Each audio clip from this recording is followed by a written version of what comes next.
Je me suis rendu compte, certainement vous avec moi en lisant la Bible, que même si vous avez une relation très poussée, très exceptionnelle avec Dieu, il y a des choses que Dieu ne vous dira pas directement. Et il y a des choses par lesquelles Dieu passera par quelqu'un pour vous dire. J'en veux pour preuve ce qui se passe avec Moïse. La Bible dit que Moïse parlait avec Dieu face à face. Dieu est descendu, il a dit à Aaron, à sa sœur Marie, il leur a dit, même si vous êtes des prophètes, à vous je parle par des songes. Mais Moïse, je lui parle face à face. Mais étrangement, comment ce Moïse à qui Dieu parle face à face? Dieu ne peut pas descendre pour dire à Moïse, regarde, ta manière de gérer le peuple d'Israël, il y a un problème. Et que Dieu attend que Jéthro vienne. Et que ce Jéthro-là dise à Moïse, mon gars, ta manière de travailler n'est pas bien. Tu devrais travailler comme ceci, tu devrais travailler comme cela. Je me suis rendu compte que quelle que soit la pertinence de la relation d'un homme, Dieu ne lui dit pas tout. La Bible dit que l'apôtre Paul, sur le chemin de Damas, va faire une rencontre exceptionnelle. Jésus-Christ va lui apparaître dans une lumière extraordinaire qui va l'aveugler. Jésus va lui dire, l'apôtre Paul, Paul, je suis Jésus que tu persécutes. Mais Jésus va dire à la suite, rentre dans la ville et on te dira ce que tu dois faire. Pourquoi toi qui me parles, tu ne peux pas me dire la suite des choses qui vont m'arriver? Écoutez-moi, quelle que soit votre vie chrétienne, votre pertinence et votre vie de prière, Dieu a besoin de placer certaines personnes dans vos vies pour vous dire les choses qui vont arriver. Même si vous avez un appel comme celui de Jésus, il faut un Jean-Baptiste pour vous dévancer. Pour que les choses qui concernent votre destinée soient enfantées. Même si vous êtes un Élysée que vous devez ressusciter des morts, il y a certainement des gens qui ne vont pas ressusciter des morts, mais qui doivent apparaître dans votre destinée. Pour que par le contact avec eux, votre vie puisse prendre un sens. Alléluia, écoutez-moi bien. Vous devez avoir l'intelligence de la parole de Dieu et comprendre qu'aucun homme ne devient s'il n'a pas un père. Aucun homme ne s'accomplit s'il n'a pas un père. Jésus a dit aux apôtres, suivez-moi et je ferai de vous. Dans le royaume de Dieu, on devient en suivant. C'est en suivant quelqu'un qu'on se métamorphose pour devenir la chose qu'on doit devenir. Je ne sais pas si je suis en train de prêcher ici ce matin, mais si tu l'as dit, yes, yes, yes, yes. Et nous avons la grâce d'avoir un père. Nous avons la grâce d'avoir un père. Et notre papa a écrit un merveilleux livre qui est Où sont les fils? Je vois ce livre-là comme, je vois ce titre-là comme un cri de cœur. Yes, les membres sont là les dimanches. Les membres sont là les mercredis. Mais ils se posent la question, où sont ces fils? Parce qu'on peut identifier des fils à travers des caractéristiques principales. Et c'est ce que je vais partager avec vous ce matin. Alléluia. Écoutez-moi, on reconnaît un fils par le fait de suivre. Vous êtes avec moi? Si vous prenez Paul avec Barnabas, vous prenez Paul avec Gamaliel, vous prenez Jésus avec les apôtres, vous prenez Élisée avec Élie, vous allez voir une chose en commun, c'est que l'un a suivi l'autre. Donc on est un fils à partir du moment où on commence à suivre quelqu'un. On peut être présent quelquefois, on peut écouter les enseignements, mais si on n'est pas en train de suivre, on n'est pas en train de devenir un fils. Je définis le fils comme étant quelqu'un qui a acquis une certaine position à côté d'un homme de Dieu, mais pas un certain parcours. Je dis à mes enfants qu'on devient enfant une fois, mais on devient un fils dans le temps. Yes. On est un jour pour être un enfant, mais on devient fils avec le temps. C'est pourquoi quand un homme a un certain nombre d'années sur la terre, il n'aime pas qu'on l'appelle enfant. Parce qu'il estime qu'avec le nombre d'années qu'il a passé sur la terre, maintenant il a acquis la position de fils. Maintenant suivez-moi, voici je veux conduire ce matin. C'est que quelquefois quand on est devenu fils, ça ne s'arrête pas là. Parce qu'on peut perdre la position de fils. L'enfant prodigue a dit quoi? En Luc chapitre 15, le verset 17, la Bible dit, étant entré en lui-même, il s'est dit, il y a beaucoup de serviteurs chez mon père qui ont du pain en abondance et moi je suis ici, je meurs de faim. Au verset 18, il dit, je retournerai vers mon père et je lui dirai, j'ai péché contre toi. Au verset 19, il dit, père, je ne suis plus digne d'être appelé ton fils. Ça veut dire que quelqu'un qui est fils aujourd'hui, demain peut perdre la dignité de fils. En parlant de dignité de fils, je suis en train de vous faire comprendre aussi, en même temps que être un fils, c'est une responsabilité. Ah, vous savez, quand vous venez d'un background de pauvreté, vous ne comprenez pas trop ça. Amen. Mais quand vous êtes le fils d'un riche, vous comprenez que c'est une responsabilité d'être le fils de quelqu'un. Parce que être le fils de quelqu'un, ça définit votre conduite, ça définit votre école, ça définit les livres que vous lisez, ça définit même votre compagnie. Ça veut dire que si vous êtes le fils d'un certain pasteur, votre compagnie peut être un obstacle pour montrer votre filiation, pour montrer votre position de fils. Est-ce que quelqu'un me comprend jusque-là?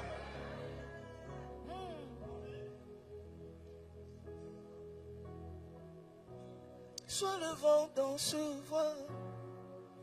Donne-moi le sens qu'il me faut. Je suis l'agile, toi le portier. Donne-moi la forme qui te plaît. Plus de profondeur. Ta parole dans mon cœur. Christ, ma vie, c'est toi. Jésus. Dans le livre que papa écrit, il donne 4 caractéristiques des fils. Et en fait, c'est 14 définitions qu'il a tirées du mot suivre. Amen. Et je vais partager ça avec vous ce matin. Est-ce que ça vous intéresse? Non, votre amen, ça ne montre pas que ça vous intéresse. Première définition. Suivre, c'est aller après une chose que l'on vise et l'atteindre ou l'attraper.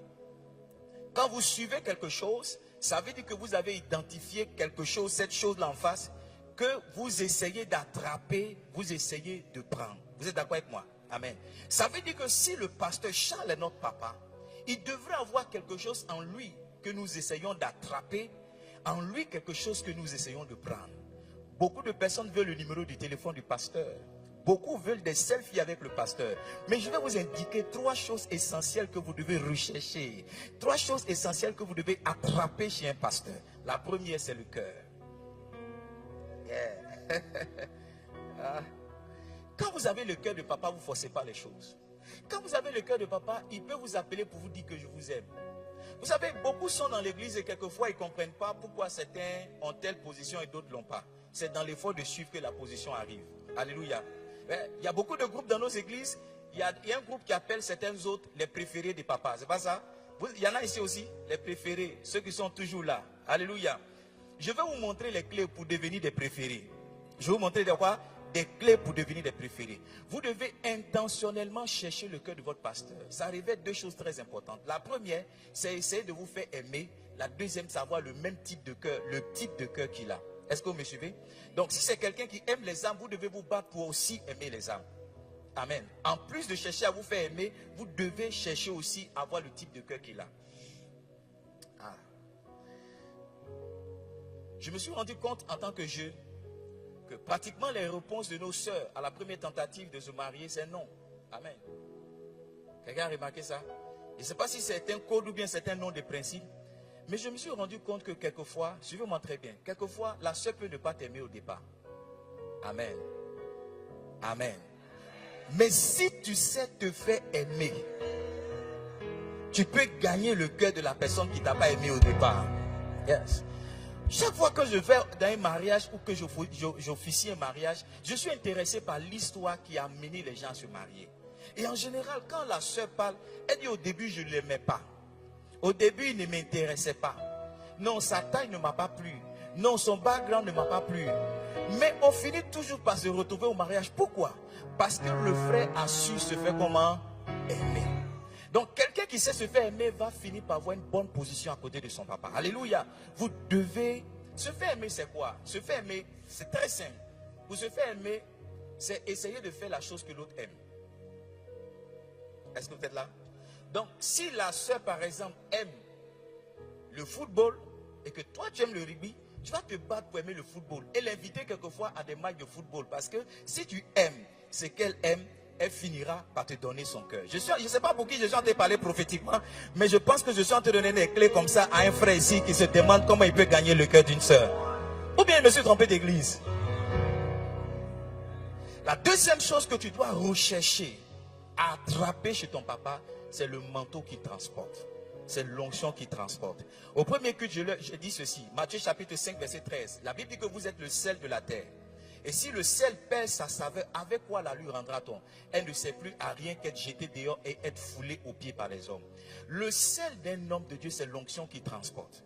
Yes. Le sel d'un homme de Dieu, c'est le manteau qui transporte. Et quand vous êtes un fils ou quand vous voulez devenir un fils dans une maison, vous devez intentionnellement chercher le manteau. Parce que nous tous, nous devenons ce que nous devenons en fonction du manteau que nous transportons. Ce qui est vrai dans l'esprit, c'est ce qui nous donne des résultats dans le physique. Donc ça ne sert à rien de copier le monsieur limité seulement dans les gestes. Mais si tu as l'esprit, tu finiras par te comporter comme lui. Alléluia. Je me suis rendu compte que quand on a l'esprit de papa, on pense comme lui. Quand on a l'esprit de papa, on agit comme lui. Quand on a l'esprit de papa même, on peut anticiper sur certaines préoccupations qu'il peut avoir et définir les solutions avant qu'il n'arrive. Est-ce que vous me suivez? Donc intentionnellement, un homme, une femme doit chercher à attraper le manteau de son père. Yes. C'est une bonne chose d'être là. Mais quand tu es là le matin, quand tu es là le soir, quand tu es là chaque jour de culte, tu dois chercher maintenant à attraper la chose qu'il a. Quand je regarde le pasteur Charles, je le regarde avec beaucoup d'admiration. Parce que une clé qui amène le transfert, c'est l'admiration. La contemplation. 2 Corinthiens chapitre 3 verset 5. Il dit, nous qui le regardons découvert, aidez-moi s'il vous plaît, contemplons comme dans un miroir, nous sommes transformés en la même image.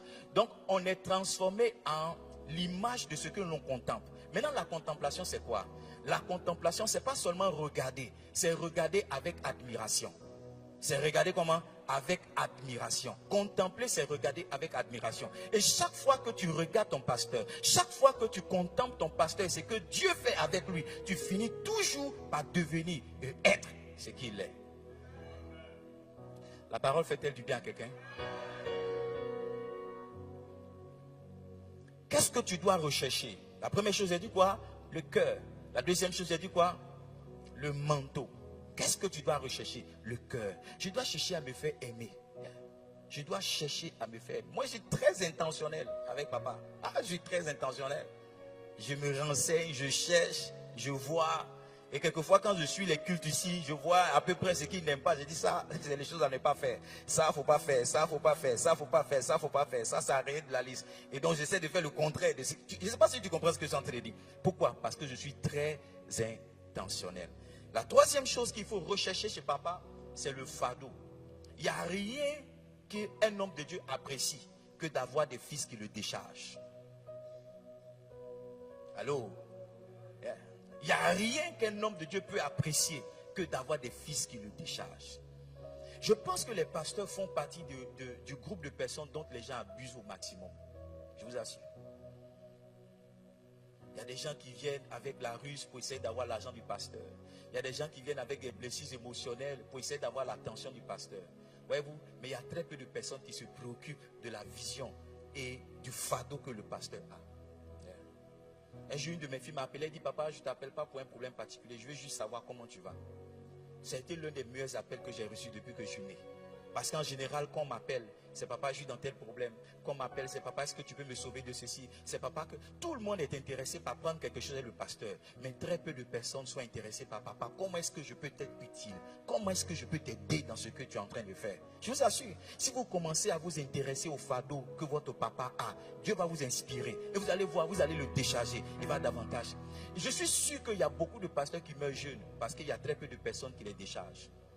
Qu'est-ce que Jéthro a essayé de dire à Moïse? C'est comment est-ce qu'il peut se décharger? Il a dit, tu ne peux y suffire seul. Cette tâche est au-dessus de tes forces. Ça veut dire que le travail pastoral est au-dessus de la force humaine. Aucun homme ne peut faire ce que Dieu lui a demandé de faire tout seul. Il a besoin d'aide, il a besoin de soutien. Moïse était un homme de prière, mais il a fallu Hur et Aaron pour tenir ses mains, pour que justement il puisse tenir longtemps dans la prière et que Josué justement puisse être vainqueur dans la vallée. Où sont les Hur de CDF? Où sont les Aaron de CDF pour tenir les mains de papa quelquefois, pour tenir la main de papa dans la prière?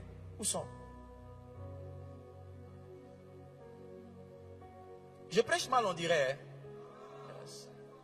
Nous tous, on est intéressés par qu'est-ce que papa peut nous donner. On se plaint quand il n'est pas à notre anniversaire. On se plaint quand il n'est pas une cérémonie particulière pour nous. Souvent, on ne sait pas pourquoi est-ce qu'il n'est pas venu.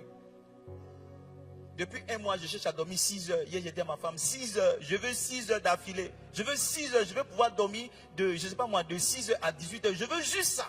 Parce que depuis un mois ou 2 mois, je ne dors que 4 heures ou 3 heures. 3 heures de temps. Je me suis endormi à minuit. À 3 heures, j'étais déjà debout. Mais voyez-vous, si je ne suis pas à l'heure, beaucoup de personnes vont m'accuser. Si je ne suis pas à l'heure, beaucoup de personnes vont me flageller. Je cherche quelqu'un qui va porter mes fardeaux pour que je puisse dormir un peu. Et je suis sûr que papa aussi a ce cri-là. Oui, oui, écoutez-moi, c'est pas tout. Très souvent, à cause de la position qu'un pasteur a, il y a des choses qu'il ne dira pas. Il ne viendra pas lâcher pour dire j'ai besoin d'argent. Il ne viendra pas lâcher pour dire non, ma santé me fait défaut. Il ne viendra pas lâcher pour dire je passe par telle épreuve émotionnelle, par tel souci. Mais si vous êtes un fils, vous pouvez identifier que dans cette saison-là, votre père a besoin de vous. Vous pouvez identifier que dans cette saison, votre pasteur a besoin de vous. Ne serait-ce que prier pour lui. Ne serait-ce que dire papa, comment est-ce que je peux être utile? Tu as lancé une vision pour faire ceci. Tu as lancé une vision pour conquérir telle chose. Comment est-ce que moi, je peux être utile? Combien de personnes se posent ces questions-là? Ah, il n'a pas prié pour moi aujourd'hui. Il a salué telle personne dans sa prédication. Il n'a pas dit mon nom alors que j'étais juste assis à côté d'elle. Oh, j'ai appris qu'il a donné cadeau à telle personne. Voici les discours dans lesquels nous sommes à l'église. Mais on ne sait pas être utile et aider le pasteur dans sa charge. Je vous dis la vérité.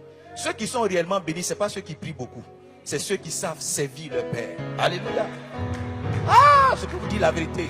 Je peux vous dire la vérité. Ceux qui sont bénis, ce n'est pas ceux qui sont trop spirituels. C'est ceux qui savent justement comment être une décharge pour le papa. Je dis à mes enfants, votre prière vous rend spirituel. Mais la bénédiction, ça a d'autres clés que la prière. Oh yes. Ça peut venir parce que vous avez demandé. Mais quand vous commencez à servir, vous n'avez pas besoin de demander. Dieu même sait que vous avez besoin de la chose. Et il vous l'accorde. Il vous l'accorde. I don't know if I'm preaching. Je ne sais pas si je prêche. Yes. Donc la première catégorie des personnes qui sont des suiveurs, je les ai appelés les conquérants selon le livre. Parce qu'ils vont à la conquête. Ces personnes-là, elles vont à la conquête du cœur. Elles vont à la conquête du manteau. Et elles vont à la conquête du fardeau. Du fardeau du pasteur. Papa a beaucoup de fardeau. Ah, je suis sûr qu'il y a beaucoup de projets dans son cœur. Mais c'est où sont les hommes pour tenir ces projets-là et l'aider à les accomplir. Je vous assure que s'il y a une chose qu'il cherche, comme Dieu, la Bible dit que Dieu cherche un homme qui élève un mur, c'est pas ça, et qui prie en faveur des autres. Dieu aussi, les pasteurs aussi cherchent certaines personnes. Qui va prendre le fardeau qui est dans mon cœur? À qui est-ce que je vais donner ça? Hier, mon épouse est venue me voir. Elle dit, chérie, depuis un moment, on ne fait plus les dancing stars là. Les jeunes qui dansent à l'église pendant les cultes. La dernière fois, on est parti à Kra, tu as vu, non? Les gens dansaient. Elle dit, oui, c'est dans mon cœur. Mais qui va prendre? Je veux moi aussi bien faire ça, mais qui va prendre? Elle dit, est-ce qu'on ne peut pas avoir telle personne? Je dis, mais c'est pas lui, là, on a nommé responsable la dernière fois là. Il a fait un an, il n'a jamais donné un balai, on n'a jamais vu de prestation. Je cherche quelqu'un. Si j'ai seulement quelqu'un qui peut prendre ça, je suis sûr que je vais me concentrer sur autre chose. Je suis un pasteur, je ne peux pas dimanche savoir qui va danser, qui ne va pas danser. Je dois me concentrer sur ce que je vais prêcher. Mais je cherche quelqu'un qui va prendre, qui va danser, je ne trouve pas. Yes. Yes. Yes. Être un suiveur, c'est quoi? Ou bien suivre, c'est quoi? Une définition que papa a donnée dans son livre. Il a dit, une autre définition de suivre, c'est aussi s'abonner au compte de la personne que Dieu nous a donnée. Il y a des gens qui sont membres de cette église, mais qui ne sont pas abonnés au compte du pasteur. Je vous assure. Pourquoi je le sais? Parce que moi aussi, il y a des gens qui sont membres de mon église, qui ne sont pas abonnés à mon compte.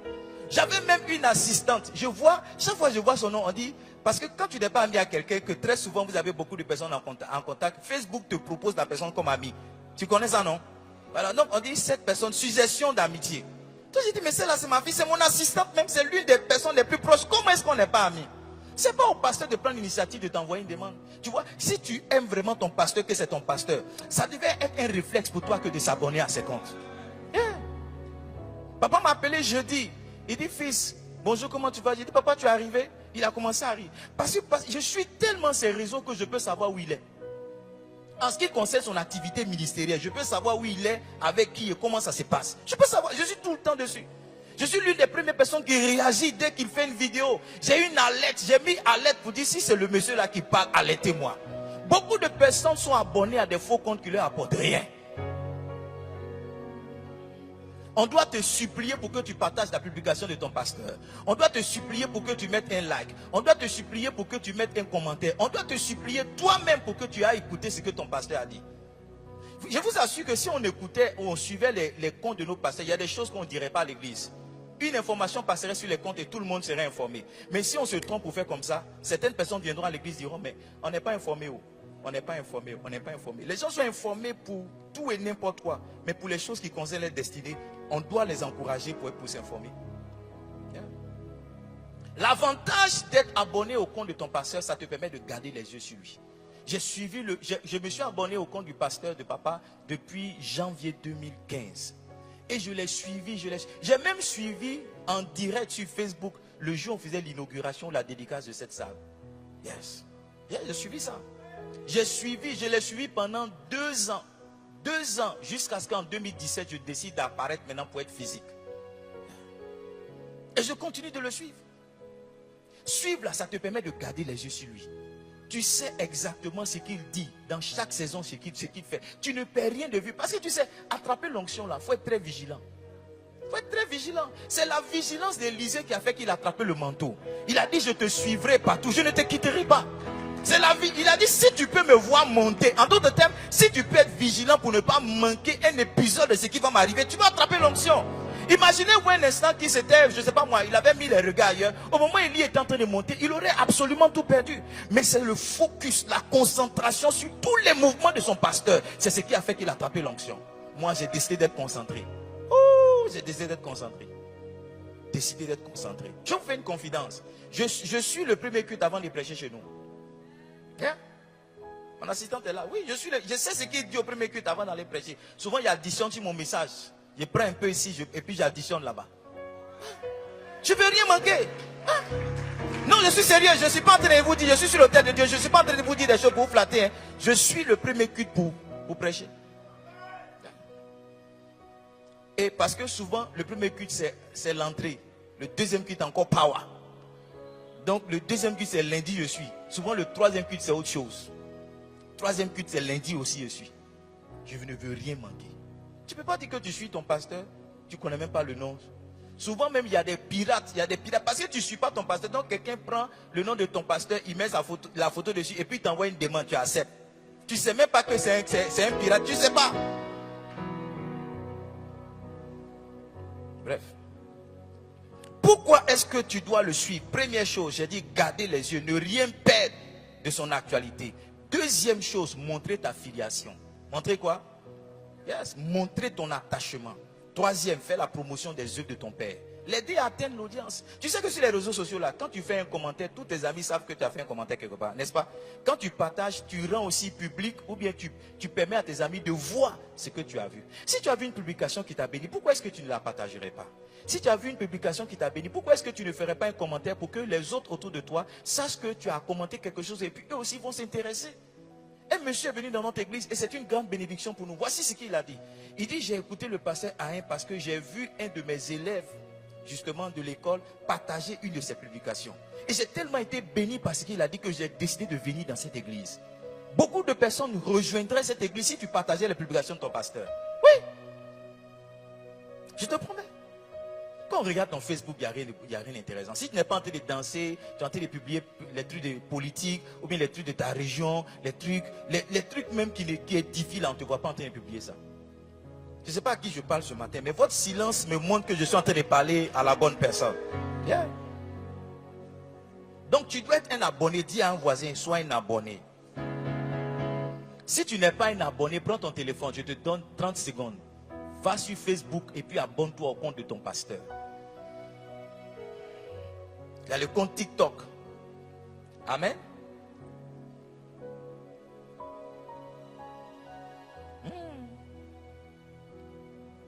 Suivre, c'est quoi? Troisième définition de suivre. Suivre, c'est accompagner, c'est escorter, c'est aller avec.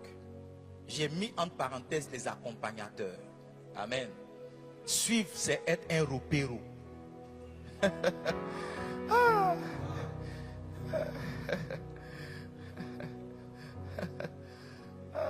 C'est être comment? Un ropéro. C'est encore du moins si on pense que ropéro c'est pas bonne chose. Hein. Ropéro là, c'est le bonheur sans payer. C'est comment? Sorry, c'est le bonheur sans comment? Le bonheur sans payer. Suivre, accompagner, être le ropéro de son pasteur. Excusez-moi, le mot n'est pas facile pour moi. Être le comment? Voilà. Vous connaissez le mot mieux que moi et vous êtes en train de me fatiguer. Alléluia. Donc suivez, accompagnez votre pasteur. Écoutez-moi, il n'y a rien qui fait plaisir à un pasteur que d'arriver dans un endroit qui n'est pas le sien et de voir certains de ses enfants qui sont là. Je me rappelle quand on faisait l'inauguration de ce lieu, Pasteur Mohamed avait observé Il avait fait remarquer, même fait lever un pasteur qui le suivait depuis un certain moment. Il a dit, ça me touche. Chaque fois que je suis quelque part, je te vois, tu es assis là. Et j'ai vu comme étant la clé. J'ai dit, ah, ok. Donc si le pasteur Charles est quelque part, que je suis là, ça va le toucher. Je suis pratiquement dans toutes les croisades. Tout 931. Souvent, je m'arrange avec l'assistante pour savoir c'est quel jour il vient. Pour qu'il me voie à la croisade. Oui. Oui. Si. Demandez à Tatiana, oui. Parce qu'il est bousculé, souvent il vient le premier jour, il n'est pas là le deuxième jour. Donc je me dis, il sera là quand? Ou bien il y a 3 étapes, tout 931, c'est pas ça? Il y a 3 villes. Donc souvent il est dans une ville, il n'est pas dans la deuxième. Donc je dis, c'est quelle ville? Je m'arrange à ce qu'il me voit. Je prie jusqu'à ce que nos regards se croisent. Quand il me voit, il dit, ok, c'est bon. Il a envoyé un message à ma femme, c'est bon, c'est bon. C'est bon, mission accomplie. Mission accomplie. Il n'y a rien qui fait plaisir à un pasteur que de savoir qu'il va quelque part. Et il y a 2 ou 3 personnes qui se décident à l'accompagner. Il n'y a rien qui peut nourrir le cœur d'un homme de Dieu que ça. Ah, tu viens avec moi? Tu viens avec moi? J'avais l'habitude quand je suis invité d'aller seul. Je me débrouille. Et puis un jour ma fille m'a dit, papa, je vais partir avec toi. Ça m'avait tellement touché. Elle dit, papa, je vais partir avec toi. Je vais te suivre. Ça m'avait tellement touché. Et depuis ce jour qu'elle a désiré de me suivre, elle n'a jamais... Elle est toujours avec moi, chaque fois qu'on part. Je me rappelle un moment, il me faisait comprendre que sa maman se plaignait parce qu'on partait dans des missions bizarres, on arrivait, et puis ouais, une jeune fille à côté d'un homme, c'est pas facile. Jusqu'à ce que dans le fait de suivre son pasteur, quelqu'un dit, je vais te marier. Sa maman est venue dans mon bureau, elle dit, c'est son papa ou c'est toi qui vas prendre la dot. J'ai cru qu'elles étaient en train de plaisanter, j'ai dit, bon, c'est une manière de m'honorer. Donc elles m'ont dit, non pasteur, c'est toi le papa de ma... C'est en te suivant là que ma fille a eu mari. Elle n'est pas ma première fille, elle est la 3e, mais elle est la première à se marier. Au départ, je n'étais pas d'accord qu'elle soit toujours avec toi, mais j'ai vu que c'est en te suivant là que quelqu'un l'a vu. Hello? Moi, je vais être j'ai du mal avec ce mot-là. Je suis comme mon papa, j'ai du mal avec le noussi. Amen. Les accompagnateurs, je préfère ça. Yes. Élisée est un accompagnateur. Il a accompagné Élie jusqu'à pour parler comme les Ivoiriens, pour lui est sorti. Il a été toujours avec son pasteur. Toujours un jour pour lui est sorti. Le jour, il a attrapé le manteau, qu'il a frappé le Jourdain en deux. Tout le monde a dit, ouais, tu portes vraiment l'esprit d'Élie. Yes. Est-ce que je peux parler sur la vie de quelqu'un? Toi aussi, tu porteras l'esprit de ton pasteur. Amen. Le temps joue contre moi. Yes. 4e caractéristique de ceux qui suivent, je les ai appelés les sentinelles, les guetteurs. Pourquoi? Parce que papa dit, suivre c'est observer, c'est surveiller, tel une sentinelle son père dans la foi. Yes. Il dit, un fils a les regards sur son père. Il est à son écoute et observe sans cesse afin de savoir quelle direction l'esprit le conduit. Yes. Un jour j'étais assis au culte et je ne sais pas, je cherchais quelque chose. Mais parmi tous ceux qui étaient là, je cherchais qui pouvait croiser mon regard pour que je lui dise ma préoccupation. Et j'étais là, je tournais dans tous les sens, j'étais... Parce que la position que j'avais, je ne pouvais pas me lever. J'étais là. Et ma fille m'a juste dit à l'oreille, papa, tu as besoin de quelque chose. Oh, vous ne pouvez pas savoir le soulagement que ça m'a donné. J'ai dit oui, est-ce que tu peux trouver ça pour moi? Au bout de 5 minutes, la chose est arrivée. Si tu as une sentinelle que tu guettes vraiment ton pasteur, tu peux savoir le jour où c'est... Parce qu'on n'est pas toujours au top, hein. C'est vrai qu'on n'a pas besoin de votre encouragement, mais on n'est pas toujours au top. Yes. Il y a un papa qui a dit que souvent il pleut avant de prêcher. Souvent quand il descend de la chaise aussi, il pleure. Donc souvent le pasteur aussi peut passer par des crises. Mais tu vois, si tu sais observer, tu vas voir que dans cette saison, le papa a besoin de 3 jours de jeûne. Il a besoin d'assistance. Il a besoin qu'on prie pour lui. Il a besoin qu'on le tienne par les bras. Il a besoin qu'on soit à côté de lui aussi pour lui dire qu'on l'aime. Yes, parce qu'on reçoit très peu. C'est vrai, à nos anniversaires, vous faites, mais après l'anniversaire, c'est fini. Hein? Le seul jour où le pasteur reçoit l'amour, c'est l'anniversaire. C'est pourquoi moi j'aime le mois de juin. Oui. Le 10 juin, c'est le meilleur jour de ma vie. Parce que je sens que les gars vont me soulever, vont mettre ma photo partout. Quand je rentre, je dis à ma femme, je suis débordé d'amour. Mais après le 10 juin, c'est fini. Il m'oublie. Aide-moi à dire un voisin, tu dois observer, tu dois être une sentinelle. Yes. Tu dois regarder. Et puis tu sais, souvent en regardant aussi, c'est pas seulement pour le bien du pasteur, mais quelquefois c'est pour ton propre bien. Parce que papa dit bien parce qu'il fait, tu peux voir une orientation de ta vie. Tu peux voir une orientation. Tu peux savoir que dans cette saison, voici ce que je dois faire. Voici ce que je dois poser comme action. Tu peux percevoir une orientation du Saint-Esprit en observant simplement ce que ton papa fait. J'ai dit à mes amis pasteurs, si vous avez un peu d'intelligence spirituelle, vous devez suivre le pasteur Mohamed et Vase d'honneur. Si vous comprenez un peu les choses, vous devez suivre. Vous devez suivre. Vous devez savoir que Dieu est dans un certain mouvement. Et que voici comment on fait l'église en 2025, comment on fait l'église. On ne fait pas l'église comme avant là. On ne fait plus ça comme ça. Voici le mouvement de Dieu. Mais vous n'observez rien. Combien de personnes vous voyez qui font des croisades qui remplissent des milliers de personnes? Combien de pasteurs vous connaissez qui remplissent le sac? Combien? Vous devez observer, vous devez regarder. Mais vous voyez les choses sur les réseaux sociaux, vous vous associez aux gens pour critiquer. Vous ne percevez pas l'orientation de Dieu dans cette saison. Yes! Je leur ai dit, on ferait mieux de s'attacher parce qu'il y a un mouvement de Dieu. C'est comme s'il y a un point de miracle là. C'est comme s'il y a une piscine qui est en ébullition là. Il y a une piscine qui est en ébullition là. Et tous ceux qui vont sauter dans la piscine vont devenir quelque chose. Un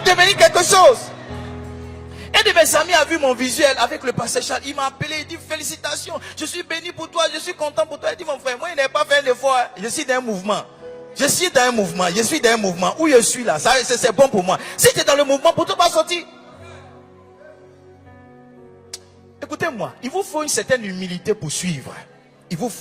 Parce que le message que je suis en train de prêcher, les gens qui n'ont pas l'humilité pour se soumettre et comprendre, ils sont en train de résister au message.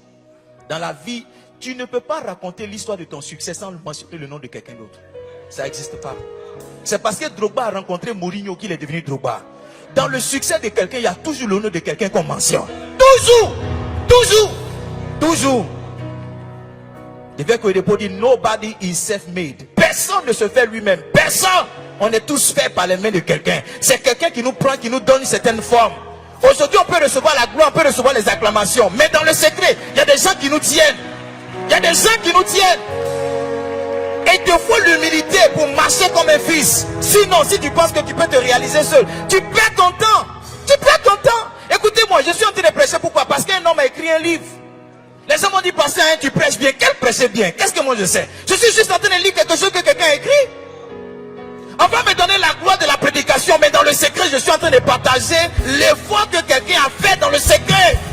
Voici le raccourci, la sagesse. Être un fils, c'est une sagesse. C'est une sagesse qui donne de l'accélération. Quel effort moi j'ai à faire? Je prends ça et enseigne à mes enfants. J'ai dit à mes enfants, le nouveau message, c'est la filiation. Le mois dans lequel on est, c'est le mois de la filiation. Chaque dimanche, je prends le livre, je prêche. Avant, j'ai prié Saint-Esprit, le message. Quand je reçois le message, l'onction. J'ai plus besoin. Quelqu'un a déjà prié pour moi. Quelqu'un a déjà fait le travail pour moi. Tout ce que j'ai à faire, c'est de m'aligner et profiter du travail qu'il a fait. Et puis attraper ma part de bénédiction et ma part de gloire.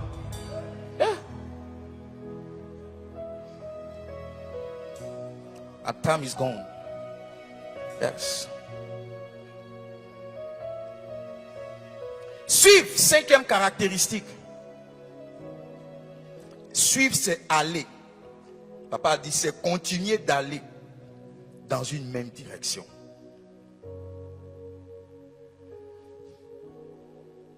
On peut être loyal aujourd'hui et demain ne plus l'être. C'est pourquoi je dis que quand on est fils, c'est une position qu'on a acquis par un parcours et par le temps. Si vous êtes un pasteur, vous allez voir qu'il y a beaucoup de choses, vous allez voir. Il y a des gens qui peuvent dire, papa, je t'aime aujourd'hui, et puis demain, ça va changer. C'est pourquoi si tu n'as pas fait un certain temps, on ne va pas t'appeler fils. Est-ce que je peux partager un secret? Quelquefois, on nous appelle fils, c'est par amour, c'est pas par révélation. Le pasteur dit, ma fille vient, mon fils vient, c'est parce qu'il t'aime, c'est tout. Mais en réalité, tu n'as pas la position encore. Parce que ça prend un certain temps. Autant ton enfant de 5 ans n'est pas un fils, autant 5 ans après, tu ne peux pas juste être un fils. Non, tu ne peux pas. Ça prend un certain temps. Parce que l'histoire, l'expérience a montré que quelqu'un peut être là aujourd'hui et demain ne plus l'être. Et les fils, ce sont les gens qui sont là toujours. J'aime faire une chose chez nous, c'est de regarder nos anciennes photos et de voir ceux qui m'appelaient papa avant, qui ont disparu. Je dis, lui là, il disait papa, il disait je suis tout pour lui. Il disait papa, Dieu m'a béni en te mettant sur mon chemin. Mais il n'est plus là. Il a un nouveau papa, il a un deuxième papa. Yes. Quelqu'un a posé la question et je l'ai appris du Bishop Dag. Il dit jusqu'à quand je serai fidèle? Il faut lire la Bible. La fidélité, c'est jusqu'à la mort. La loyauté, c'est jusqu'à la mort. C'est pourquoi je dis à mes enfants, ne vous pressez pas de m'appeler papa. Si vous-même, vous ne savez pas où on va. Parce que le test de la filiation viendra. Ça viendra le jour où je vais te frustrer. Ça viendra le jour où je vais te blesser. Est-ce que tu continueras de m'appeler papa le jour où je vais te prêter? Écoutez-moi, écoutez-moi. Ah, machine de l'équevelle.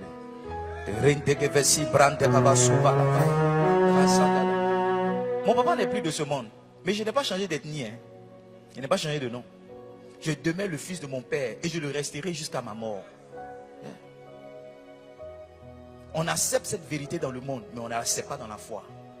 Ça fait que le jour où on est blessé, on cherche un nouveau pasteur. Le jour où on est repris, on cherche une nouvelle église.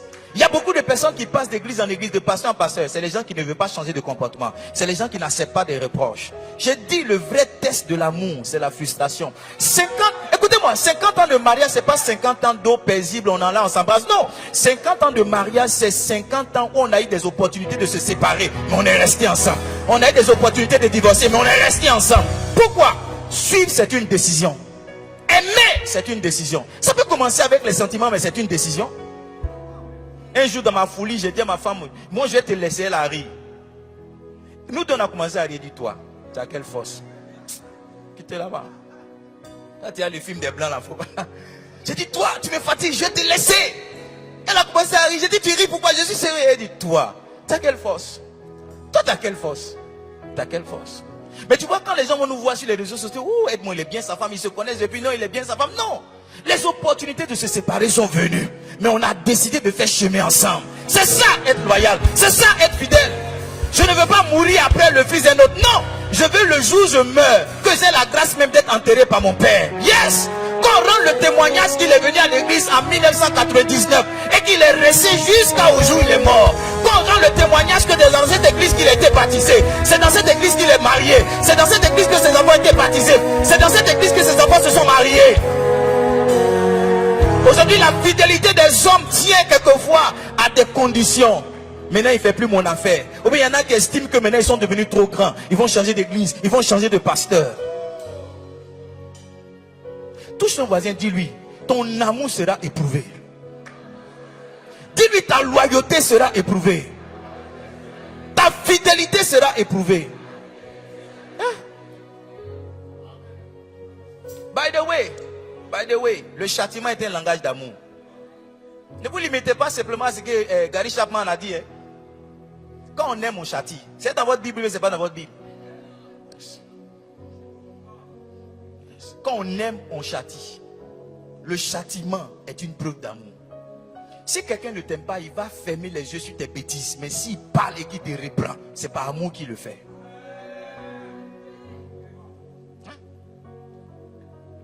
Donc quand tu es châtié, ne te concentre pas sur la douleur que tu es en train de recevoir. Concentre-toi sur l'amour qu'on est en train d'exprimer.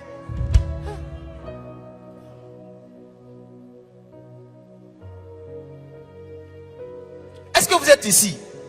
D'après mon papa, la parole fait-elle du bien à quelqu'un? Oh yes. Ah, c'est bien d'être ici. Amen. Amen. Suivre, c'est aller. C'est continuer d'aller. J'étais une fois dans un mouvement et puis j'ai dit à Dieu, c'est quoi la clé? Il dit, la clé c'est de continuer. Ce que tu as fait qui t'a amené là, continue de faire, ça va t'amener plus loin. Yes. Il y en a, tout leur souci c'est de se rapprocher du pasteur. Une fois qu'ils y sont, c'est fini. Ils ne sont plus intéressés par comment aller. Non, ce que tu as vu là, il y a encore plus grand, il y a encore plus fort. Écoutez, Dieu a fait la vie d'un homme qui était que, il dit, le sentier du juste est comme la lumière resplendissante dont l'éclat va jusqu'au lever du jour. Ça, Proverbe chapitre 4, verset 18. Ça veut dire que ce que tu vois du pasteur Charles aujourd'hui, c'est rien. La gloire est encore devant. Donc si tu penses que tu as tout vu, que tu vas te séparer, tu es juste séduit. Ah, j'ai pas envie de parler comme les Ivoiriens. Mais laissez-moi dire, le vrai oué est devant.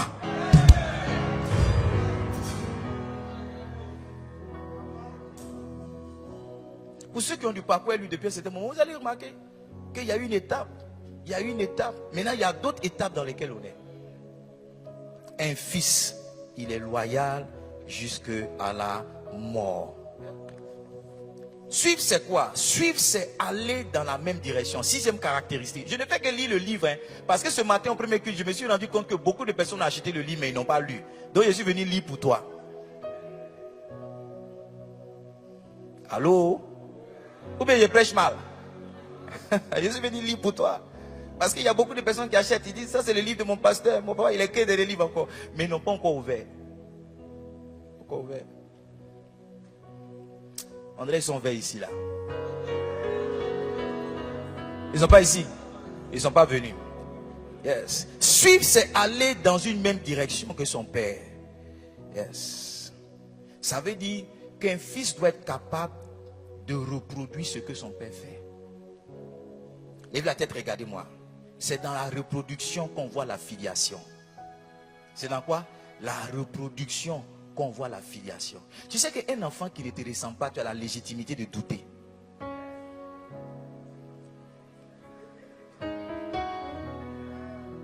Un enfant, il ressemble soit à papa ou soit à maman. Au cas où il ne ressemble pas à l'un. J'ai dit, c'est légitime que tu aies des doutes. Alors, ou bien je prêche mal ici. Quand un bébé naît là, tout le monde, la première chose qu'on cherche, c'est à qui est-ce qu'il ressemble. Moi, je me rappelle, mon premier fils est né, je suis parti à ma belle-mère, on est parti à la clinique, elle a pris l'enfant, elle dit, il ressemble à son papa. Il dit, non, mais il ne faut pas faire les choses comme ça. Mon fils qui est né là, comment il peut ressembler à ton papa? Il doit ressembler soit à ma femme ou bien à moi. Tu ne peux pas. Tu ne peux pas ressembler à son grand-père. Pourquoi? Pourquoi? Quand on prend un enfant, on cherche à voir à qui est-ce qu'il ressemble. Si tu es vraiment le fils du pasteur Charles, tu dois pouvoir lui ressembler. La ressemblance, ce n'est pas seulement dans le visage ou dans la manière de s'habiller, mais c'est la reproduction des œuvres. André, je me suis trompé d'église. Hein? La reproduction, là, c'est dans les œuvres. Ton papa ne peut pas aimer l'évangélisation, mais toi, tu aimes autre chose. Non. J'écoutais papa hier, et puis il a chanté. Il y a un cantique qu'il a chanté. Il dit non, c'est le cantique. Quand c'est le cantique qui le fait monter. J'ai dit à mes enfants, téléchargez ça pour moi là. C'est mon nouveau cantique maintenant. C'est mon nouveau cantique. Si ça le fait monter aussi, c'est que moi aussi, il est monté. Ah, pourquoi? Pourquoi? Si c'est ça qui le fait monter, c'est que moi aussi, je vais monter. Monter. Un fils. Vous allez, écoutez-moi. Une fois, mon fils est né, il venait vers moi. Et en fait, comment je range la clé dans ma poche, je n'ai jamais remarqué que je rangeais la clé d'une certaine manière. C'est quand mon fils est né, venait vers moi avec la clé de la voiture. Il a placé la clé de la voiture de la même manière que je fais. C'est sur lui que j'ai vu que, c'est comme ça que je mets la clé. Un enfant véritable cherche à copier son papa. C'est naturel pour un papa. Si tu demandes à un enfant qu'est-ce qu'il veut faire, il va dire non, comme son papa. Mes enfants veulent être pasteurs. Si j'étais un médecin, ils allaient vouloir faire la médecine. Un enfant naturellement cherche à copier intentionnellement son papa. C'est pourquoi c'est toujours bizarre. Quand vous aimez à checker dans la maison, qu'il y a un enfant qui aime rire, vous vous posez la question, toi qui t'as accouché, c'est pas vrai? Tu as appris ça où? Tu as appris ça où? C'est pas vrai? Tout le monde aime Placali. Mais lui il dit il n'aime pas Placali. Tu as appris ça où? Il veut manger, je ne sais pas moi. Aidez-moi. Hamburger. Tu te dis mais tu as appris ça où? Parce que naturellement, tous ceux qui sont de cette lignée-là, on devait voir ceci, on devrait voir cela. Un fils véritable reproduit les choses de son père. Nous, on fait l'église. Comment est-ce qu'on essaie de faire l'église? On essaie de faire l'église en reproduisant les choses. Avant, ici, c'était culte de vie. C'est pas ça? Les dimanches, c'était culte de vie. Qui se rappelle des cultes de vie? Ah, vous ne vous rappelez plus? Hein? Hein? C'est culte de la vie. Les premiers cultes, c'était les cultes de la vie. C'était sa maman. Maintenant, c'est culte de quoi? Contemplation et célébration. Donc, j'ai dit à mes enfants maintenant là. Parce que nous aussi, on faisait culte de la vie. Donc, j'ai dit à mes enfants maintenant, on est un peu en retard. Maintenant, là, ça a changé. C'est culte de contemplation et de célébration. Ah. À mes enfants. Je vous fais une confidence. Beaucoup de cantiques que nous, on chante les dimanches là. C'est les cantiques du dimanche passé. Oui. Ce qu'on va chanter ce dimanche là, c'est ce qu'on a chanté, c'est ce qu'on a chanté ici le dimanche passé. C'est pourquoi je connais les chants de la maison. Parce que je cherche juste à reproduire. Je ne sais pas pourquoi. Vous savez, notre problème quelquefois, c'est qu'on veut des originaux. Mais quand tu te regardes toi-même, tu n'es pas original. Tu n'es pas original. Parce qu'il y a le visage de ton papa sur ta tête. Il y a le visage de ton papa dans ta face. Il y a le visage de ta... Mais tu n'es pas original. Mais mon frère, la vie est facile en reproduisant les choses. Quelque chose qui a déjà marché, là, il faut faire, ça va marcher. Pourquoi vouloir essayer quelque chose et puis aller te fatiguer? J'espère que vous êtes ici et que vous n'êtes pas partis. Yes. Les fils font quoi? Ceux qui sont les reproducteurs, ils font quoi? Ils reproduisent la vision. Si papa ouvre des églises, tu dois être un pasteur qui ouvre des églises. Imaginez-vous que je sois le fils du pasteur Charles et maintenant je sois un prophète. Hein? Encore moi-même. Non.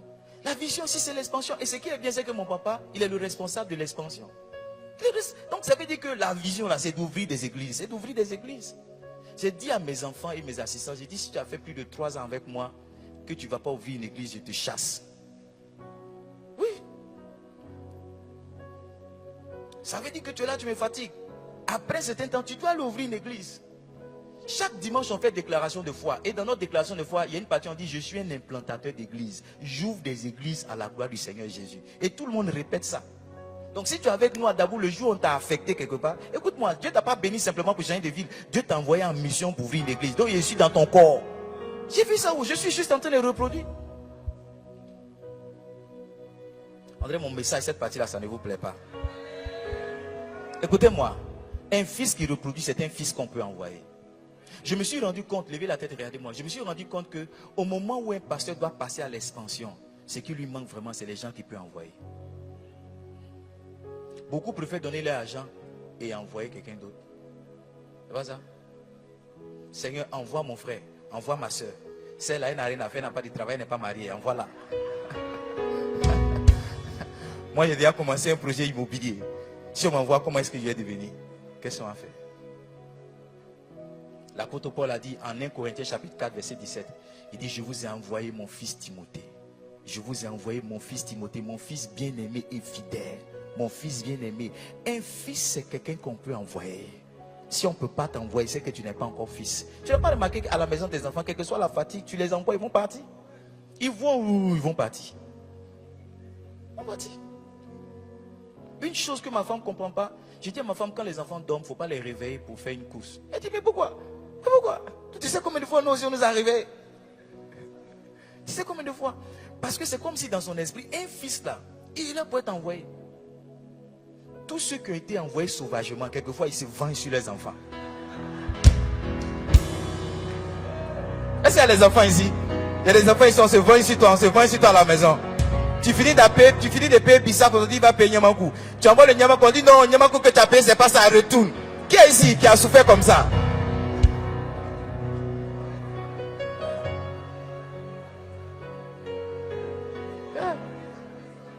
Va payer du pain. Ah, quand tu partais payer pain, j'ai oublié. Fallait payer Q-Magie. Va retourne, va payer Q-Magie.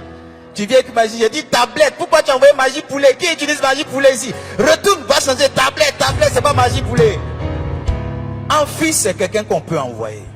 Je vous assure, quand vient la période de l'expansion, un pasteur réalise qu'il est seul. Il a des gens pour dire il a des gens pour dire oui papa tu prêches. Mais au moment où il veut ouvrir une église au Burkina, au moment où il veut ouvrir une église au Japon, il ne sait pas qui va envoyer. À l'appel d'être envoyé, il y a très peu de personnes qui répondent. À l'appel de financer, on a beaucoup de personnes. À l'appel de renouveler son alliance avec le Seigneur, on a beaucoup de personnes. Mais on veut ouvrir. Dieu m'a dit, oh, Dieu, pendant que je priais, Dieu m'a dit, je veux qu'on ouvre une église en Chine. Qui veut partir en Chine?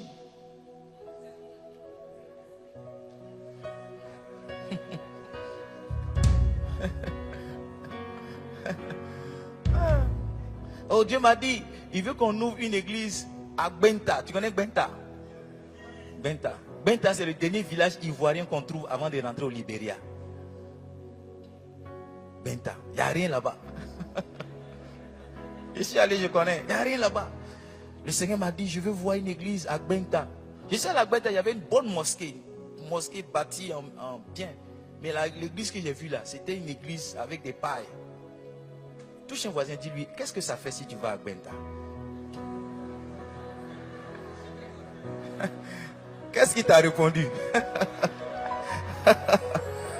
Tu vois, c'est au moment d'être envoyé que quelquefois les gens renoncent à leur filiation. Amen. Maintenant, laissez-moi vous dire. Jésus a dit une fois à ses disciples, suivez-moi, Luc chapitre 22, verset 35. Jésus a dit à ses disciples, quand je vous ai envoyé sans rien, avez-vous manqué de quelque chose? Il répondit rien. Nous tous, on a cette peur-là du genre, qu'est-ce qu'on va devenir si on a envoyé? On a cette peur.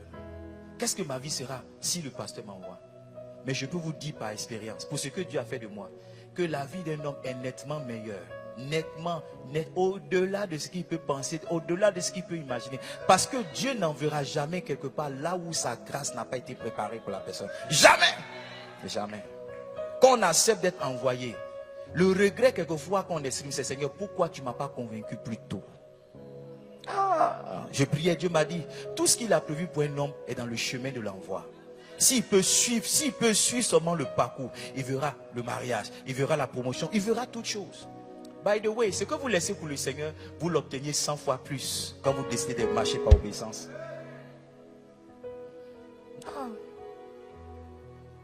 Les fils, les vrais, ce sont des reproducteurs. Ils reproduisent la vision, ils acceptent d'être envoyés. Ce sont des copieurs. Des comment? Des copieurs. Ils possèdent l'ADN de leur papa. La manière de fonctionner de leur papa. Je vais vous faire une confidence. Il m'arrive d'écouter le pasteur Charles et d'être en transe à la maison. D'être en transe. Pourquoi? Parce que dans une même période, sans que lui et moi on se soit parlé, on peut dire exactement les mêmes choses. On peut dire exactement les mêmes choses. Et mes fils qui me suivent et qui le suivent, souvent aussi me font. Ils disent, papa, c'est ce que tu as dit, que le pasteur l'a dit. C'est exact. Un fils, il a l'ADN. En fait, n'est-ce pas vrai que c'est par le test de l'ADN qu'on établit la filiation? Quand on est en train de douter, on dit, allez faire un test d'ADN. Un fils, il a l'ADN. Ça veut dire il est le genre de son pasteur. Il est le genre. Écoute-moi, il y a beaucoup d'églises en Côte d'Ivoire, il y a beaucoup d'églises à 13 villes. Si c'est ici que Dieu t'envoie, ça veut dire que Dieu t'envoie ici pour que tu sois formé selon le modèle qui est là. Oui. Oui. Si Dieu t'a attiré ici, c'est parce qu'il veut que tu sois formé selon le modèle qui est là. Alléluia. Amen, amen. Yeah. Les fils, les véritables. Il a écrit ici, suivre, c'est s'abandonner, se laisser conduire et se conformer à. Peut-être que j'ai fini sur ça, je ne sais pas. La conformité est une preuve de filiation. Je dis à mes enfants qu'il y a 4 valeurs principales avec lesquelles vous devez réussir dans toute église. La première valeur, c'est la ponctualité.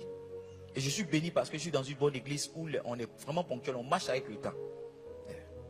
La deuxième valeur, c'est l'assiduité. C'est-à-dire ta ponctualité répétée. Il y a beaucoup de personnes qui sont là un dimanche sur 4. Ou bien 2 dimanches sur 4. Tu dois être là pour réussir à l'église. Parce que très souvent, quand Satan parvient à te séduire pour t'absenter, souvent le jour de ta visitation, c'est le jour où tu t'es absenté. On bénit Dieu pour les cultes en ligne. Mais vous savez, le culte en ligne ne peut pas retranscrire l'atmosphère qu'il y a dans le lieu. Jamais. Tu peux recevoir les rémas. Mais l'atmosphère qu'il y a dans le lieu, tu ne peux pas. Tu ne peux pas. C'est une clarinette que tu joues, non? C'est quoi, saxo? Viens jouer pour moi. Viens jouer pour moi. C'est saxo, c'est ça? Saxo. Quand je la vois jouer à la maison chez moi, j'ai dit non. J'ai dit à Dieu, il y a une injustice qui me fait. Parce que ce que je perçois dans mon téléphone et dans mon écran, je dis, c'est pas sûr que ça soit la même chose qui soit là. Yes. Pourquoi? Parce qu'une fois, j'étais dans une conférence et le docteur Paul Enetche, vous connaissez le docteur Paul Enetche, il joue. J'avais l'habitude de voir ses vidéos et puis un jour, je me suis retrouvé dans une salle où il jouait. J'ai dit à ma femme, quand il joue à la télé puis ou dans la salle, c'est pas la même chose. Hein. C'est pas la même chose. Il y a quelque chose qui se passe. Tu entends le son, mais tu ne reçois pas l'onction. Joue.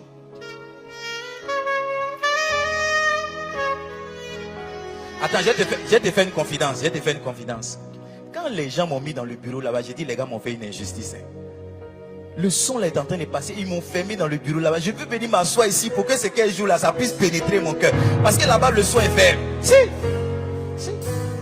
Touche un voisin, dis-lui, tu dois être assidu.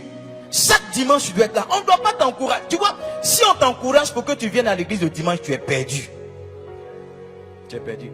Parce qu'un homme normal, on ne t'encourage pas pour faire la chose qui est bonne pour toi. Jamais. Naturellement, tu prends la responsabilité de marcher et d'accomplir cela. Tu dois arrêter d'être là chaque 2 dimanches ou bien chaque 3 dimanches. Chaque dimanche, ça doit faire partie de ton programme, être à l'église, pour ne pas que tu manques le jour de ta visitation. Jésus-Christ a pleuré 2 fois dans la Bible. La première fois, c'était devant la tombe de Lazare. La deuxième fois, il a pleuré sur la vie de Jérusalem. Il a dit, Jérusalem, tu as manqué le jour. Tu n'as pas connu le jour où tu as été visité. Je vous dis la vérité. Le jour où vous n'avez pas envie de venir à l'église, c'est le jour où Dieu a prévu pour que vous soyez visité. C'est la vérité. Le jour où tu ne veux pas venir, c'est le jour où tu es arrêté pour ta visitation. Donc le signe même que tu dois venir, c'est l'envie qui a disparu. C'est ça qui doit t'envoyer. Play for me, please. Play. Bon. Ils sont habitués, donc ils ne ressentent rien. Connaissent pas. Alléluia. Amen. La troisième valeur, c'est ça, non? La valeur de l'utilité, de la productivité. Un fils. J'ai dit chez le pasteur Yannick que c'est l'utilité qui justifie la proximité. Tu vois quelqu'un à côté du pasteur, c'est parce qu'il est utile. Vous êtes émotionnel. Non, c'est les préférés. Si quelqu'un n'apporte rien au pasteur dans ce qu'il est en train de faire, le pasteur va le chasser. By the way, il ne va pas le chasser, mais lui-même va se disqualifier. La quatrième valeur, enfin, c'est la conformité. Dans chaque organisation, et celle comme l'église, il y a des règles. Personne ne fait ce qu'il a envie de faire. Et souvent, le problème qu'on a, c'est que les gens viennent d'anciennes églises avec les anciennes manières de faire qu'ils veulent imposer dans le nouveau endroit où ils sont venus. Donc, quand ils vont réunir, on dit non, où on était avant là, où on est quitté là, où il est quitté là. Regarde, si c'est bon là, il faut retourner là-bas. Tous ses voisins disent, lui, si c'est bon, il faut retourner là-bas. Voilà. Il faut retourner là-bas. Ici, là, il y a une autre manière de faire. Ici, là, il y a une autre manière de comment de faire. Ici, on ne fait pas A, on ne fait pas B, on ne fait pas C, on ne fait pas Z. On ne fait pas. Et si tu dois devenir un fils, tu dois apprendre à te conformer. Écoutez-moi, la conformité demande la flexibilité. Voilà. Beaucoup d'enfants de Dieu sont rigides. C'est-à-dire, on ne peut pas les casser. Et quand tu veux essayer, souvent ça ne marche pas, ils disparaissent. Alors que souvent, c'est parce que tu n'es pas suffisamment flexible que tu ne rentres pas dans le plan que Dieu a pour toi. Tu dois accepter d'être tordu et de prendre une autre forme. La conformité, c'est quoi? C'est avoir la forme de l'endroit où tu es là. Avoir la forme. I don't know if I'm preaching here. La parole fait-elle du bien à quelqu'un? Tu dois apprendre à être conforme. Être comment? Être conforme. Yes. La conformité, j'ai dit, tu as besoin de flexibilité. On doit essayer de te tordre un peu. On doit essayer de te pencher un peu. Tous ceux qui sont passés par l'exercice de la conformité, plus tard sont venus rendre témoignage pour dire merci. Papa, merci. Je ne savais pas que ce que tu faisais, c'était pour mon bien. Mais merci. J'ai observé, j'ai vu que j'étais sur le point de faire une bêtise. Mais quand tu m'as dit de laisser ça, d'adopter ça, j'ai vu que c'est devenu différent maintenant. Un de mes fils, mes assistants, les proches de moi, il n'a jamais le temps. Il n'a jamais le temps. Il est très chercher l'argent. Il dit, mais l'argent, tu cherches pourquoi? Tu cherches l'argent pourquoi? Tu as une femme, tu as des enfants, prends soin d'eux. Laisse quelquefois ta femme. Maintenant, quand on se promène en voiture, il dit, papa, vraiment, tu es un bon papa pour moi. Un bon papa pour moi. Papa, merci pour tes conseils. Mais au départ, c'était pas facile. Il dit, non, lui, il n'a pas été éduqué comme ça. Un homme, c'est un homme. Une femme, c'est une femme. Les enfants, c'est les enfants, ils ont les places. Que quand on était chez notre papa, quand papa vient, il garde. Tout le monde se cherche. J'ai dit, non. Ta fille à quel âge? Il dit, sa fille a 16 ans. J'ai dit, si tu ne trouves pas du temps pour ta fille, un garçon va trouver le temps pour ta fille. Et le garçon, là, il sera le papa de ta fille. Maintenant, chaque dimanche, quand on finit toutes nos réunions, il m'envoie photo de lui et ses enfants, et sa femme. Il dit, papa, on est sorti un peu, hein. On est sorti un peu, hein. Il dit, depuis que tu m'as dit ça, j'ai vu la paix qui est revenue dans mon foyer. Touche un voisin, dis-lui, sois flexible. Dis-lui, sois flexible. Laisse-toi tordre un peu. Laisse-toi tordre un peu. Et regarde, je peux te donner une assurance, quelque chose qui va t'aider. C'est que chaque fois que ton pasteur veut te tordre un peu, c'est pour ton bien. Si tu te mets ça à l'esprit, tu vas résister moins à toutes ces tentatives de te tordre un peu. Il ne veut pas juste te pencher pour te pencher. Il veut te donner une forme qui va t'aider à rentrer dans quelque chose. Yes. Souvent, la bénédiction ne vient pas. Tu sais pourquoi? Parce qu'on ne ressent pas la bénédiction.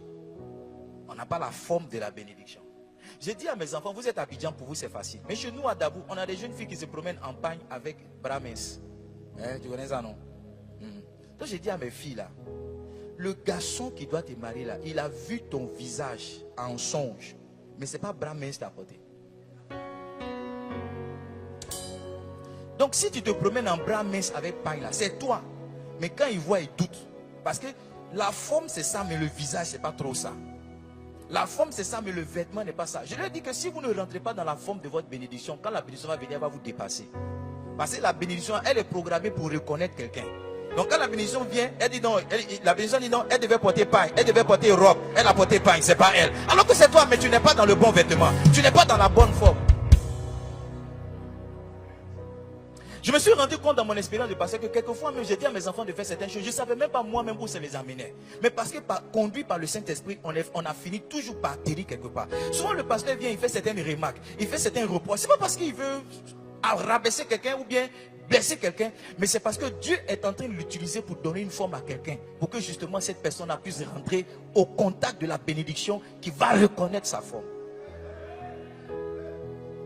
Je prie pour toi au nom de Jésus, qu'à partir de ce matin, tout ce qui est pour toi, que cela ne te dépasse pas au nom de Jésus.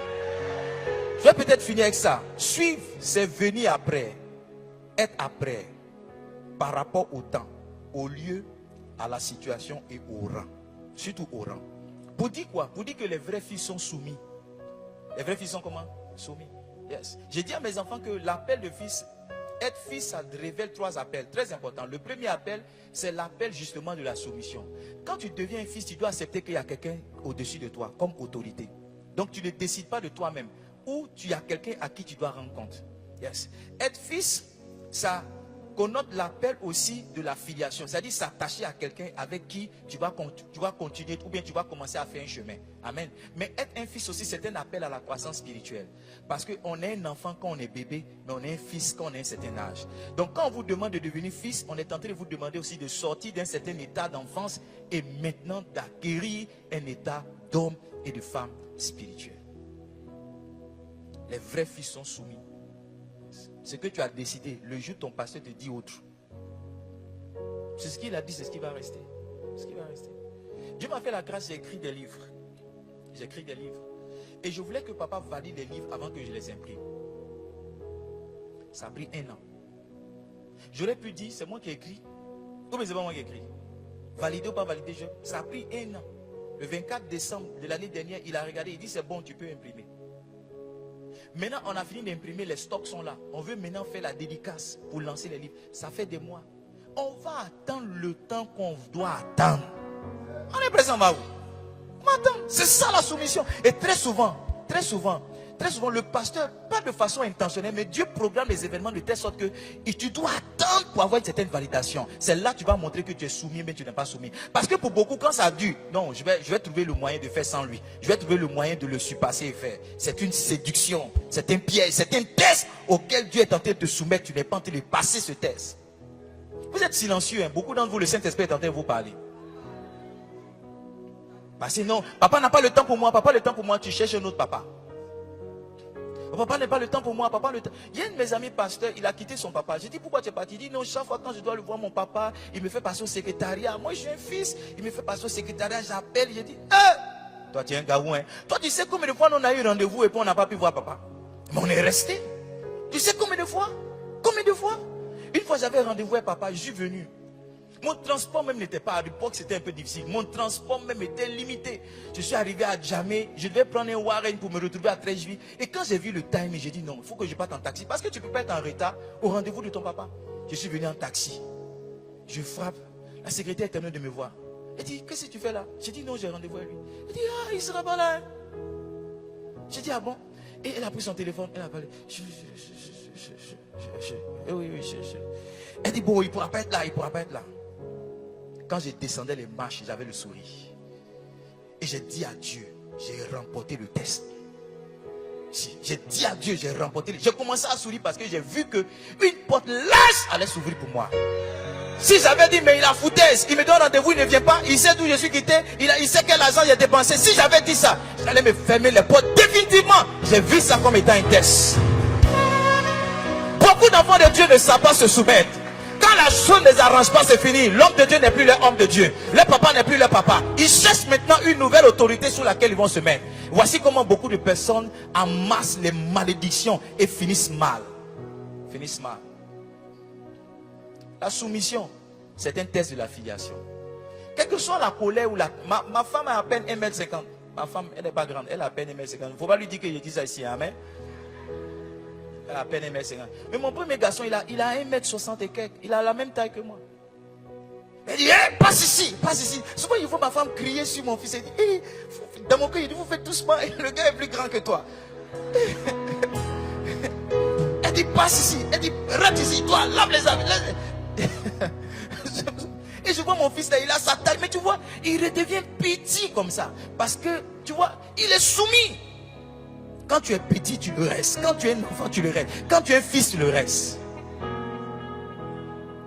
Le problème pour beaucoup d'entre nous, c'est que on ne sait pas remporter le test de la soumission. Mais je prie pour toi que Dieu te donne un cœur d'enfant. Et qu'à partir d'aujourd'hui, tu deviennes une fille, un fils pour ton père. Que tu sois soumis aux exigences, que tu sois soumis au règlement, que tu sois soumis, que tu ne manques jamais chaque test d'amour qui va venir. Et que tu deviennes un fils, que tu deviennes un fils. Écoutez-moi, je finis avec ça, il me reste 24 secondes. Il n'y a rien qui me rend fier dans ma vie, hein, que lorsque le pasteur Charles dit c'est mon fils. Il n'y a rien, il n'y a rien, il n'y a rien pour lequel je suis content. Ce matin, ma femme dit, c'est comment? Tu as prêché comment? J'ai dit, aujourd'hui c'est un jour de joie. Aujourd'hui c'est un jour de joie. Je m'en vais chez mon papa. Écoutez-moi, le diable va faire comprendre beaucoup de personnes et leur a fait croire que être un fils c'est un état déshonorable. Non, il n'y a rien qui m'honore moi que d'être le fils du pasteur Charles. Il n'y a rien qui me rend grand. Moi-même, quand on ne me demande pas, je dis non, le pasteur Charles c'est mon papa. C'est bon, c'est bon. Il n'y a pas une prédication, son nom ne sort pas. Que Dieu nous aide. On va se tenir debout, on va prier.